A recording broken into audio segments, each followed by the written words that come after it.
자, 영국에 아주 유명한 일간지 파이낸셜 타임즈라고 있어요. 이 타임즈에서 얼마 전에 이렇게 조사해서 보고한 일이 있습니다. 그게 뭐냐면 우리나라에도 뭐 여러 세계적인 기업이 있지만 그 기업들의 브랜드 가치라고 하죠. 브랜드 가치. 근데 그 브랜드 가치 중에 세계 1위가 뭐냐? 코카콜라래요. 이 코카콜라 브랜드는 그 브랜드라는 거는 뭐 이렇게 눈에 보이는 게 아닙니다. 그 이름이 가지고 있는 가치를 따지는 거니까. 근데 그게 무려 얼마냐? 780억 불이라는 거예요.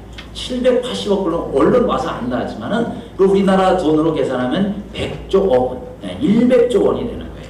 근데 이 100조 원이라는 거는 어느 정도 가치냐면은 태국과 그 다음에 필리핀 두 나라의 1년 전체 예산 합친 거 그게 100조 원 정도가 된다. 그러니까 두 나라 1년 동안 모든 생산을 하고 경제활동을 해가지고 그렇게 해서 1년 동안 다 합친 거 두 나라를 합쳐야 100조 원이 된다 그러는 거니까 야 이게 그쵸? 코카콜라 저 음료수 하나의 이름 가치가 참 대단한 거예요. 그쵸? 그런데 이 뭐 코카콜라가 저는 뭐 사실 저 콜라는 별로 안 좋아합니다만은 그런데 이 콜라를 전 세계 사람들이 많이 마시잖아요. 근데 그거 먹고 이 나라 저 나라에서 여러 가지 일들이 많이 있었습니다. 99년도에도 그랬고 2003년도에도 그렇고 2009년도 그랬고 여러 나라에서 저거 먹고 복통을 일으켜가지고 여러 사람들이 병원에 가고 이런 일들이 있었습니다.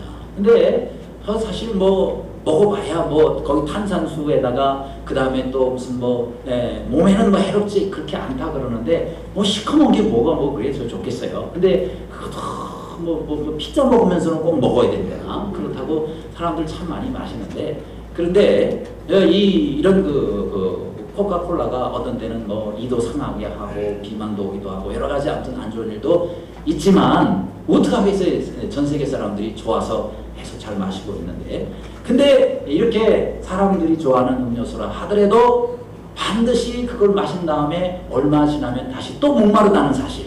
그렇죠. 우리가 갈증 때문에 음료수를 마시지만 그거 뭐 갈증 때문에 마셨다고 그러면은 그걸로 모든 갈증, 영원한 갈증이 해결되나요? 아니죠. 잠시의 갈증은 해결될지 모르지만 또다시 목마르단 말이죠. 그렇죠? 여러분 성경에도 보면 이 목마른 여인이 한 사람 나옵니다. 그 여인이 바로 이 사마리아 여인이었어요. 이제 물을 일러 낮 12시 이 사막 기후에 한낮에 햇빛이 가장 뜨거운 데 나온다. 보통 사람은 그렇게 나오지 않습니다. 아침이나 저녁에 오죠.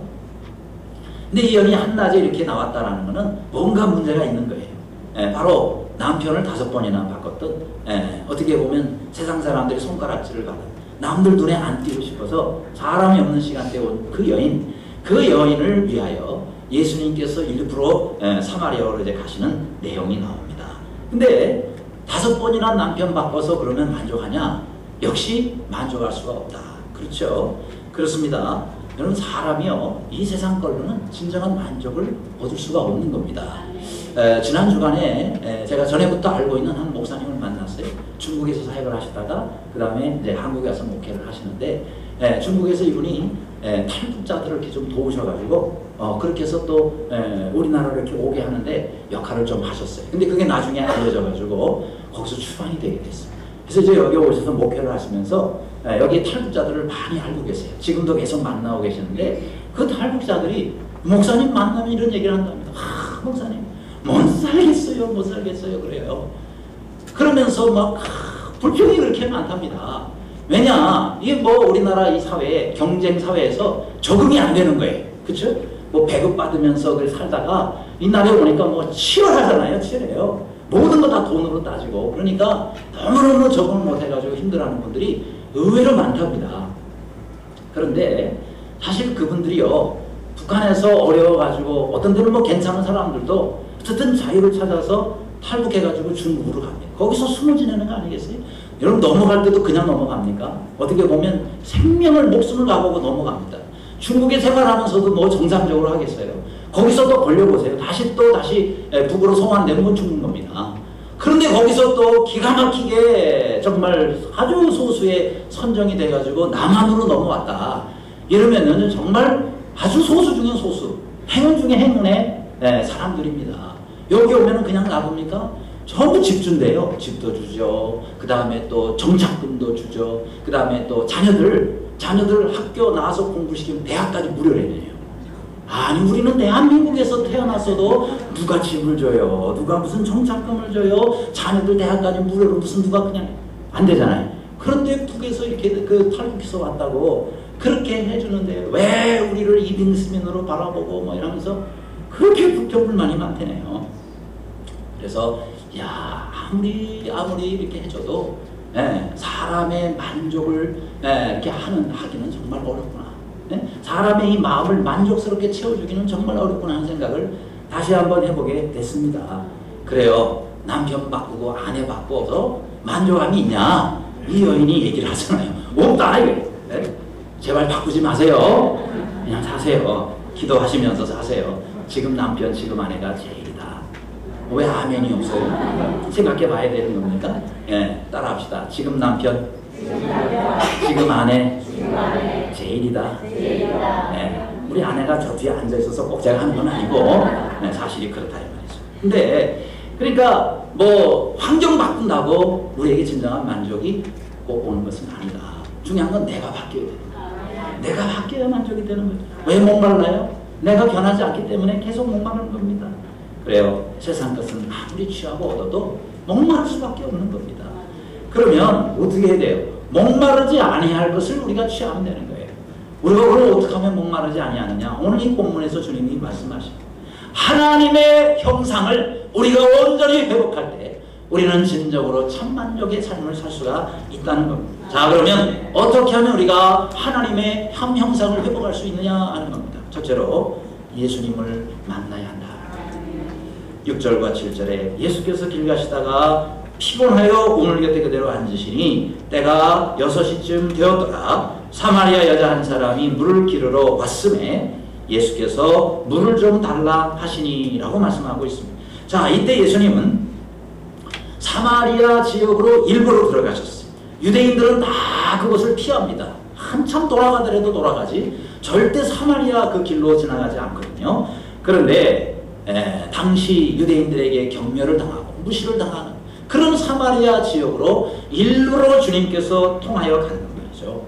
그런데 주목할 것은 이 사마리아 땅을 누가 먼저 찾으셨느냐? 사마리아에 있는 사람이 예수님을 찾아온 게 아니에요. 예수님께서 일부러 사마리아 지역으로 갔고 예수님께서 일부러 이 사마리아에 있는 여인을 구원하시기 위하여 그 여인에게로 찾아갔다는 사실입니다.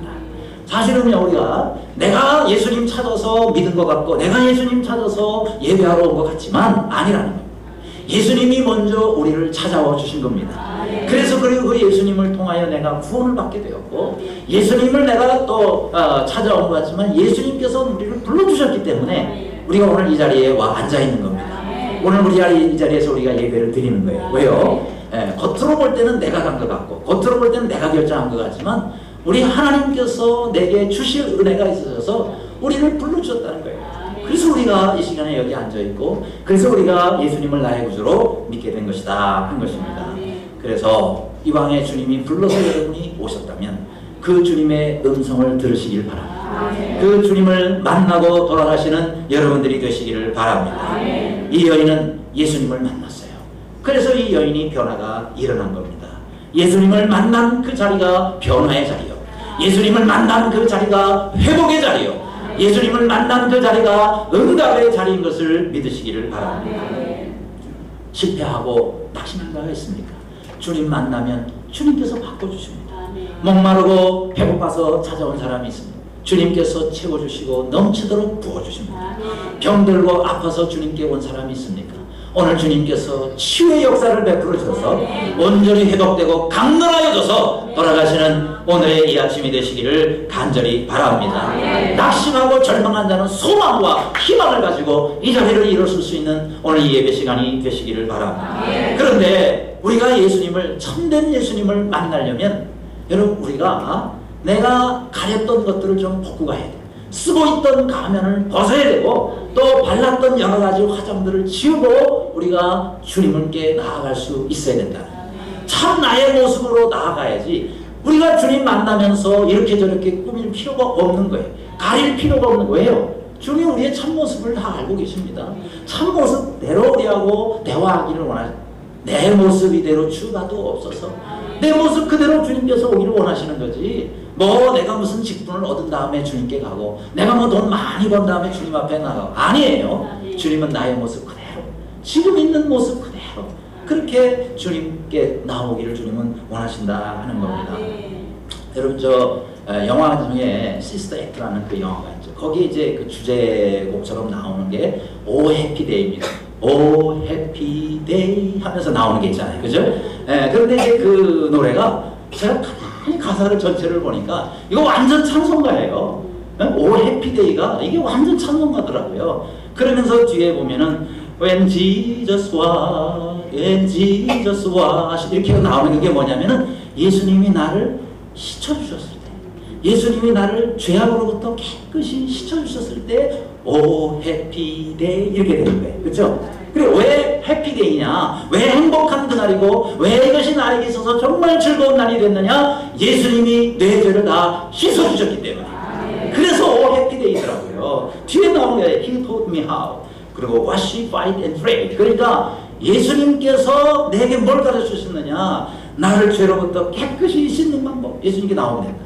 그 다음에 또 이 땅 가운데서 내가 싸워 이기는 방법. 그 다음에 내가 하나님 앞에 엎드려 기도할 때 응답을 받는 방법. 그거를 가르쳐 주셨기 때문에 오 해피 데이 하는 거예요. 그러니까 이게 뭐예요? 얼마나 참 성경적인 그런 내용입니까? 근데 이 영화에 보면은 이 영화에 예수님이 등장하세요. 근데 예수님이 어떤 모습으로 오냐면은 청소부로 등장하세요. 근데 건물에서 이제 청소를 하고 삽을 들고 쓰레기들을 치우고 그렇게 하다가 깨진 그 양주병 조각에 손을 피해야 돼. 그래서 이제 피를 흘리면서도 이렇게 쓰레기를 전부 모아서 치웁니다. 예수님이 이 땅에 왜 오셨느냐? 우리 죄악의 쓰레기들을 전부 다 모아가지고 전부 깨끗하게 해서 다 청소하시기 위해서 사실 주님이 오신 거예요. 거기서는 쓰레기를 치우는 거지만은 영적으로 보면은 모든 이 땅에 없어져야 되고 또 청소돼야 될 우리 심령의 여러 가지 죄악의 쓰레기들을 다 치우고 깨끗하게 우리를 정결케 하시기 위해서 오신 거란 말이죠. 그런데 그런 피나는 가운데서도 이제 전부 쓰레기를 모아가지고 끌고 갑니다. 근데 저쪽 한켠에서 아주 진하게 화장을 한 창녀가 분수대 옆에 서서 앉아 있어요. 앉아 있는데 그 옆에는 깨진 거울이 있고 그 다음에 이제 핸드백이 놓여져 있더랍니다. 근데 예수님이 가까이 가자 또 이 창녀인 이 여인이 눈을 껌뻑하면서 윙크를 하더래요. 그러면서 뭐라고 막 말을 거는데 예수님께서 대화를 하시다가 그 다음에 이 분수대니까 물이 있잖아요. 그 손수건으로 탁 적셔가지고는 이 여성의 얼굴 짙은 화장을 다 이렇게 물을 적셔가지고 벗겨내는 거예요. 물이 절절 흐르면서 뭐가 드러나요? 이 여인의 참 얼굴 모습이 드러나게 돼. 민낯이 드러나게 된다는 거죠. 그렇죠? 그러면서 원래의 그 순수한 얼굴, 그 모습이 그대로 드러나는 거예요. 그게 바로 우리의 뭐예요?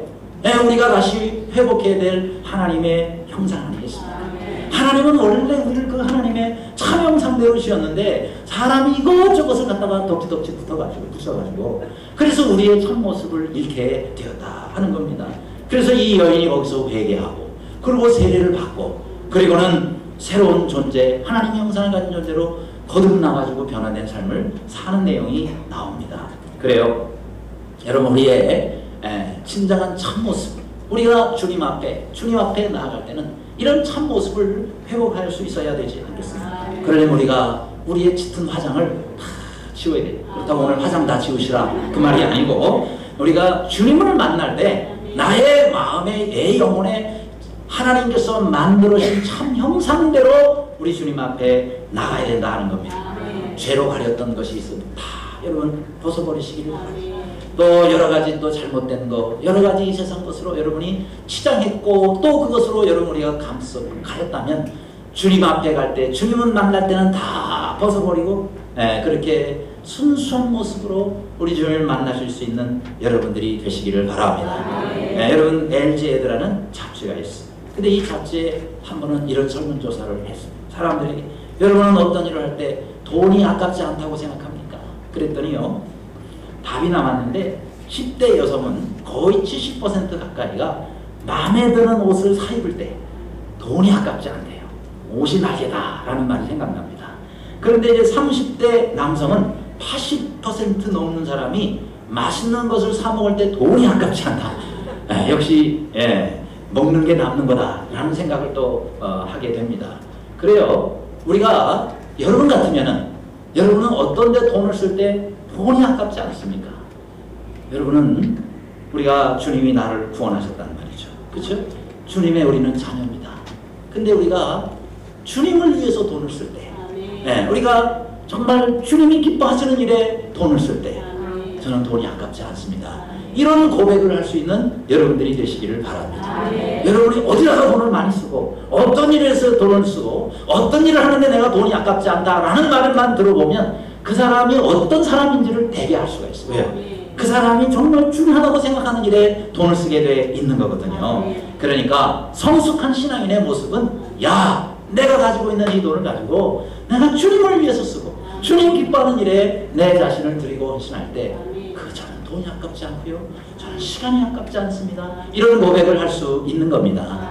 그렇게 주님을 위해서 우리 주님을 만나 우리 주님을 위해서 귀하게 나 자신의 삶을 드리는 우리 모두가 되시기를 간절히 바랍니다. 두 번째로 우리가 하나님의 형상을 회복하려면 지혜가 있어야 된다 그랬습니다. 이 지혜는 하늘의 지혜를 말하는 것입니다. 7절에 사마리아 여자 한 사람 물을 기르러 왔음에 예수께서 물을 좀 달라 하시니, 자, 이것은 너무 우리가 잘 아는 구절이고 또 쉽게 연상이 될 수 있는 그런 내용입니다. 그런데 사실 예수님이 목도 마르시기도 해서 물을 달라고 하셨지만은, 그러나 이미 주님은 그 여인에게 물을 달라 하시면서 그러면서 자신이 생수 대신 자신을 예수님께서 전하는 그런 계획을 이미 다 가지시고 이렇게 말씀하신 것입니다. 이게 바로 뭐죠? 예수님의 지혜라는 거예요. 예수님께서 평범하게 그냥 자연스럽게 대화를 하시는 것 같은데 이미 예수님은요, 이 생수를 통해서 생수 되신 예수님을 증거하기 위해서 이미 준비를 하고 계셨다는 사실입니다. 이것을 우리가 배워야 된다는 거예요. 여러분, 이 시대에 얼마나 많은 사람들의 지혜가 필요합니까? 그렇죠? 물론 세상 지혜도 있고 하늘의 지혜도 있습니다.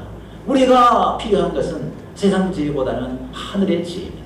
하늘의 지혜를 가지고 있는 사람은 여러분 얼마나 주님 앞에 은혜롭고 영광스러운 삶을 살 수 있겠느냐 하는 거예요. 사람을 주님 앞으로 인도하는데도 우리가 지혜가 필요하고요. 또 우리가 신앙생활 하는데도 지혜가 필요하고, 모든 인간관계에서도 지혜가 필요합니다. 그래서 너희 중에 누구든지 지혜가 부족하거든 후히 주시고 꾸짖지 않으신 하나님께 구하라 그랬잖아요. 그러니까 우리가 매일매일 기도해야 될 제목 중에 하나는 주여 내게 하늘에 지혜를 주시옵소서. 그럼 우리가 말 한마디를 하더라도 지혜롭게 해야 되는 거예요. 어떤 사람은 사실대로 말한다고 나 말을 하는데 너무 지혜가 없는 거예요. 왜요?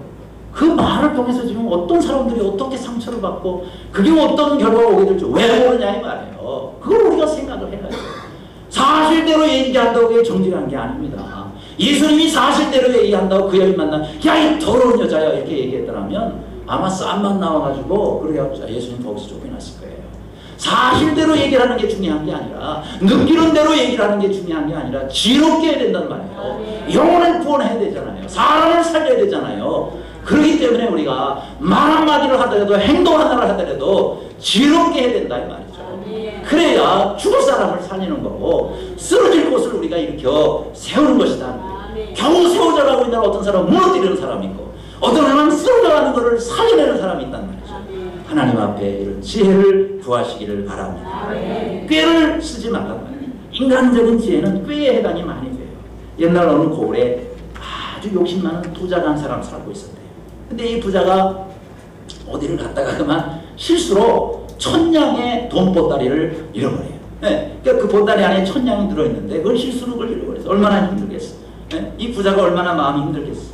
그래서 찾다 못 찾아가지고 나중에 이제 벽보 방을 붙였어요. 내 보따리를 찾아서 돌려주는 사람에게는 그 안에 들어있는 것의 절반을 주겠습니다. 그랬어요. 얼마나고는 밝히지 않았어요. 왜냐면 밝혀있다면 또 거기에 맞춰가지고 사람들이 잘못하는 걸 하셨습니다. 근데 그걸 이제 한 농부가 발견을 합니다. 농부가 발견을 해요. 그런데 그 안에 보니까 1000냥이 들어있어요. 그 방을 본 게 기억이 나는 거예요. 근데 웬만한 사람 같으면요, 그거 그냥 들고 가지. 누가 그 500냥 받겠다고 그걸 갖다 줘서 500냥밖에 못 받겠. 자기 거 들고 가면 1000냥이 자기 거가 되는데, 근데 이 농부는 워낙 또 순수하고 그래서 이걸 또 부자한테 들고 갔어. 내가 이거 어디서 이거 저 발견했다고. 그거 돌려주었어. 그런데 이 막상 그 자기 잃어버린 돈보따리를 찾고 나니까 이 부자가 말이죠. 욕심이 발동한 거예요. 이거 야 500냥 이거 줄래니까 이거 너무 아깝다. 그래 생각을 하고는 꾀를 생각하는 거예요. 꾀를. 그래가지고 얘기를 합니다. 사실은 이 보따리에 2000냥 들어있었거든. 그런데 왜 1000냥밖에 없나? 자네가 절반 가져갔구만. 이렇게 또 뒤집어 씌우는 거예요. 아니에요. 제가요 이거 그대로 가져온 겁니다. 그렇지만 이 부자가요 막무가내입니다. 결국 이 농부가 어떻게 해요? 고 원님을 찾아가서 원님 제가 너무 억울합니다. 여차저차해서 제가 이 1000냥 들고 갔는데 나한테 이거 저 2000냥 들었는데 1000냥 가져갔다고 뒤집어 씌우는데 이거 어떻게 하면 좋겠습니까? 자초지종을 원님이 들어보니까 대략 상황을 알겠어요. 그래가지고는 부자를 같이 부릅니다. 부자를 같이 그런데 얼마 2000냥 들어있는데 이 1000냥밖에 없고 1000냥 이 사람이 가져갔다고 얘기도 합니다.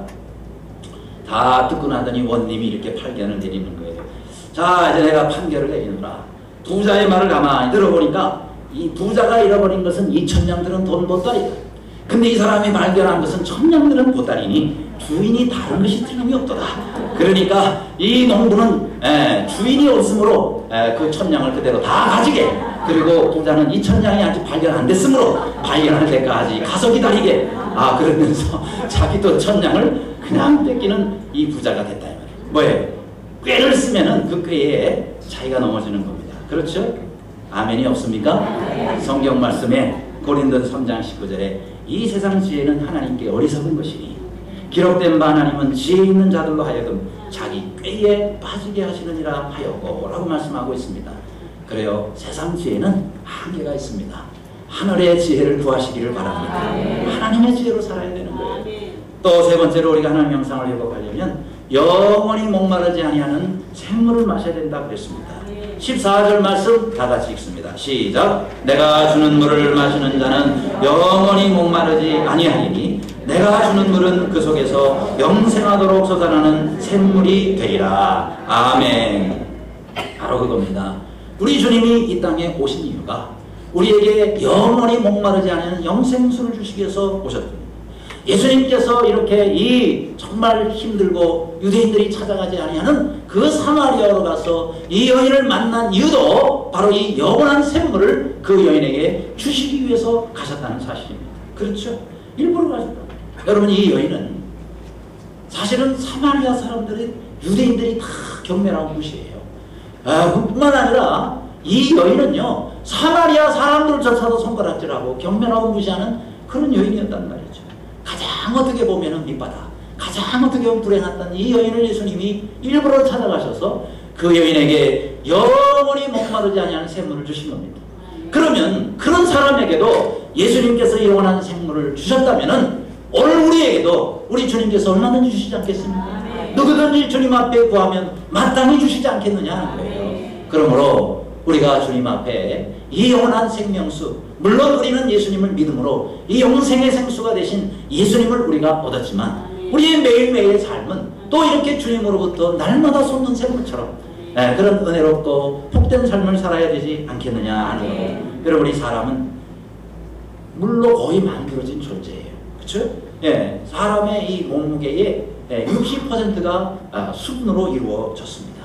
뇌 근육조차도 무려 75%가 물로 되어 있다는 거죠. 그런데 사람들은요 이 물이 모자랄 때마다 다 갈증을 느낍니다. 우리 육신, 그렇죠? 육신의 갈증이 있습니다. 정신적 갈등이 있습니다. 갈증이 있습니다. 문화적 갈증이 있습니다. 또 하나 영적인 갈증이 있습니다. 눈에 보이지 않는 우리의 영도요. 우리가 합당한 은혜를 받지 못할 때는 계속 이 갈증에 우리는 시달립니다. 그래서 우리가 주님 앞에 주여 영생의 생수가 되신 주님 내게 달마다 영혼의 이 생수를 공급하여 주시옵소서. 그래서 우리는 그 생수로 말미암아 늘 감사하고 늘 기뻐하면서 늘 풍성한 삶을 살아야 될 줄로 믿습니다. 그러려면 우리가 참 주님을 발견해야 돼요. 참 진리를 발견해야 돼요. 여러분 이 진리가 정말 발견한 사람은요 정말 이 갈증으로부터 해방되는 겁니다. 왜냐하면 저도 이 진리 때문에 너무너무 목말라 있었어요. 정말 목마른 사슴 시냇물을 찾아 헤매는 것처럼 진리에 대해서 굉장히 갈급한 청년 시절이 있었어요. 그때 저는 항상 진리를 찾았어요. 주님 앞에 기도를 했습니다. 그때 저 의심이 돼요. 모든 게 믿어지질 않아요. 사람은 도대체 어디서 왔을까? 또 이 우주는 도대체 어떻게 만들어졌을까? 또 인류는 어떻게 될 것인가? 하나님이 계시다 그러는데 하나님은 도대체 어떤 분인가? 또 그 하나님은 정말 살아계신 분인가? 이런 것에 늘 찾으며 그리고 진리를 찾다가 저는 드디어 하나님의 은혜로 제가 성경에서 이 진리를 발견하게 됐습니다. 그리고 신비한 체험도 하게 됩니다. 그러면서 저는 이 진리를 발견하게 됐어요. 답을 찾았어요. 인생의 방향을 찾게 됐고 또 모든 인생의 참 가치관에 대해서 바르게 세워지게 됩니다. 얼마나 기쁜 제가 구하는 것들을 주님께서 주시고 이야 살아계시고 영원하신 그 하나님을 발견하니까 그 진리를 발견하니까 모든 문제의 답이 다 거기 있더라고요. 할렐루야. 그래요. 그 뒤로는 정말 이런 영혼의 목마름이 없어졌어요. 이 목마름이 해결됐어요. 왜요? 이제 주님으로부터 공급받게 되니까. 그런 은혜가 우리 모두에게 있기를 간절히 바랍니다. 여러분 저 미국에 보면 볼티모어가 있죠. 거기에 존 홉킨스라는 유명한 의과대학이 있어요. 근데 거기에 또 외과 교수요 많은 사람들에게 존경을 받고 있는 켈리 박사라는 분이 계세요. 근데 이분이 아주 독실한 크리스찬이고 그리고 또 아주 전도도 열심히 하는 그런 분입니다. 근데 이 켈리 박사가 보통 사람과 한 가지 좀 다른 점이 있는데 언제든지 여기 양복 요쪽 왼쪽 주머니 위에다가 생화 장미꽃 한 송이를 항상 꽂고 다녀요. 그래서 이제 그 꽃을 보고 참 예쁘다 이렇게 말을 하는 사람들에게 이제 대화를 통해 가지고 이제 전도를 하는 그런 분이에요. 그런데 이게 한 가지 특징이 주위에 있는 학생들이 보니까 웬만한 장미꽃은요 이렇게 딱 달고 몇 시간 지나면 이게 시들해집니다. 그런데 그 교수님이 꽂고 다니는 이 장미는 이게 아침에 꽂고 나오면 오후까지 계속 싱싱한 거예요. 이야 신기하다. 어떻게 그 생화 장미꽃이 여기에 꽂혀 있는데 저렇게 하루 종일 생생할 수가 있을까 하고 교수님께 물어보니까 이 교수님이 그러는 거예요. 그거 별거 아니에요. 그러면서 여기다 이렇게 해가지고 열어서 보여주는 거예요. 근데 그 안에다가 물병을 하나를 요만한 걸 물병을 달아놓고 여기다가 구멍을 뚫어가지고는 거기다가 이 장미 한 송이를 거기다가 넣은 거예요. 그러니까 이 장미가요 겉보기에는 여기 꽂혀 있지만은 여기 안에 속에 보면은 물병이 담겨 있는 거예요. 그러니까 이 장미꽃은요 하루 종일 물을 공급받아가지고 그렇게 해가지고 하루 종일 향기가 나고 생생함을 유지할 수 있었더라 하는 겁니다. 그러면서 이 교수님이 하는 얘기가 우리가 믿는 사람은 이 세상에 살면서 항상 그리스도의 향기를 드러내야 됩니다. 그리고 항상 우리가 또 주님 생수의 근원 대신 주님께 우리가 거기다가 우리의 뿌리를 받고 그리고 늘 주님으로부터 그 생수로부터 그 양분을 취함으로 우리는 이 세상 가운데서 시들지 아니하고 항상 이렇게 생생한 삶을 살아야 됩니다. 라고 그렇게 말을 하고 다녔답니다. 그렇죠? 오늘 우리도 이렇게 우리의 겉으로 볼 때는 뭐 우리가 안 믿는 사람하고 얼른 다를 바가 없지 보이잖아요. 그러나 우리의 영혼의 뿌리는 생수 대신 예수님께 드리워져 있기를 바랍니다. 그래서 늘 우리가 주님으로부터 매일 순간 이 영의 양식을 이렇게 빨아들이면 말이죠. 우리는 이렇게 항상 싱싱한 장미꽃처럼 아주 환하고 항상 감사와 기쁨이 넘치고 그죠? 그러면서 그리스도의 향기가 항상 뿜어나는 그런 삶이 되어질 것입니다. 그런 은혜의 삶이 되시기를 주님의 이름으로 축원합니다. 끝으로 어떻게 우리가 하나님의 형상을 회복할 수 있을까요? 참 사람으로 회복될 때 우리가 하나님의 형상을 회복한다고 그랬어요. 4장 24절에도 보면 하나님은 영이신이라고 말씀했죠. 또 창세기 1장에도 보면 하나님이 자기 형상 곧 하나님의 형상대로 사람을 창조하시되라고 말씀했습니다. 즉 여러분 우리 사람은 하나님의 형상대로 지어졌는데 어떤 형상이냐면은 육의 형상이 아니라 하나님의 영의 형상을 그대로 닮은 존재라는 사실입니다. 그렇기 때문에 우리는 하나님을 원래부터 닮도록 지어졌기 때문에 우리의 매일매일의 삶이나 생각이나 행동이 우리 하나님을 또한 우리가 배우고 그리고 하나님을 닮아 살아가야 된다는 사실입니다. 그것을 뭘로 해요? 예, 우리의 영으로. 우리가 영적인 존재 아니에요. 그렇죠? 그래서 육에 속한 자의 삶을 살지 말고, 땅에 속한 자의 삶을 살지 말고, 하늘에 속한 자의 삶을 사실 수 있기를 바랍니다. 육이 아니라 영적인 삶을 사시는 우리 모두가 되시기를 바랍니다. 이 땅에 있는 사람을 닮아가는 사람이 아니라 하나님을 닮아가고 예수 그리스도를 닮아가는 그런 우리 모두가 되시기를 간절히 바랍니다. 여러분, 저 한국이라든지 또 추운 이 북아메리카 이런 지역에 보면 거기에 이제 우리가 흔히 발견할 수 있는 담비라는 그런 동물이 있습니다. 흰 담비 혹시 아시죠? 족제비과에 해당하는 그런 그 동물인데 바로 저 사진에 나오는 바로 저 그 담비입니다. 그런데 이 저 담비는요, 여름에는 갈색으로 되어 있는데 겨울이 가까우면 가까울수록, 물론 뭐 주위에 또 눈에 이렇게 자기가 조화를 하기 위해서도 그랬겠지만은 이 꼬리 뒷부분만 남겨놓고 온 몸을 다 하얗게 이렇게 하얀 털로 이게 바뀐대요. 근데 저 털이 그렇게 비싸답니다. 아주 고급 털이고요. 그리고 고가의 장식품 혹은 비싼 모피로 저 담비의 가죽 털이 팔린다는 거예요. 근데 저 담비는 자기 흰 털에 대한 자부심이 대단히 강하다는 거예요.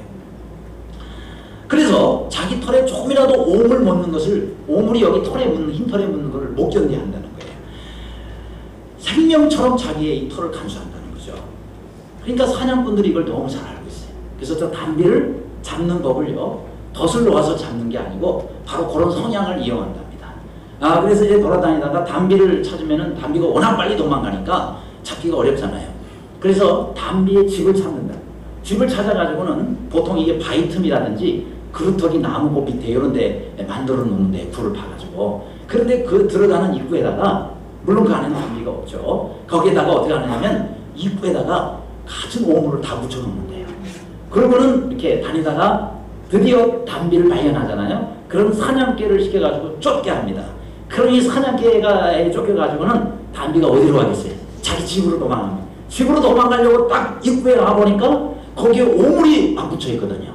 그러니 둘 중에 하나예요. 내 이 털에 오물이 묻더라도 내 생명을 구해자 하고 들어가는 동물도 있지만은 저 담비는요, 자기의 이 흰 털에 오물을 못 묻힌답니다. 그래서 내가 이 깨끗한 이 털에 오물을 묻혀서 사느니 내가 차라리 장렬하게 내 깨끗한 피로 얼룩져서 죽음을 택하리라. 그러면서 장렬하게 사냥개하고 싸우다가 전사를 한대네요. 그렇게 해서 잡는데요. 그러면서 야, 참 동물이지만은 참 대단하다. 여러분, 우리는요 담비보다는 낮게 지어졌잖아요. 하나님의 형상대로 지음을 받았는데 우리는 이 땅에 살면서 어떤 때는 담비보다 못할 때가 있단 말이죠. 하나님께서 깨끗하게 우리 형상을 만들어 주셨는데 세상에 얼마나 죄의 오물들이 많아요. 이런 거 저런 거 다 묻혀가면서 그래도 살아야지 그러면서 살고 있는 우리의 모습을 볼 때, 야, 참 담비 보기 부끄럽다, 이런 생각도 들 때가 있습니다. 하나님께서 만들어주신 이 거룩한 성품과 이 하나님의 형상, 이것에 우리가 오물을, 이 세상에 더러운 오물을 묻히지 말고 우리가 끝까지 주님께서 만들어주신 그것들을 온전히 지키면서 믿음의 절개를 지키면서 이 땅에서 믿음 생활하시는 우리 모두가 되시기를 주님의 이름으로 축원합니다.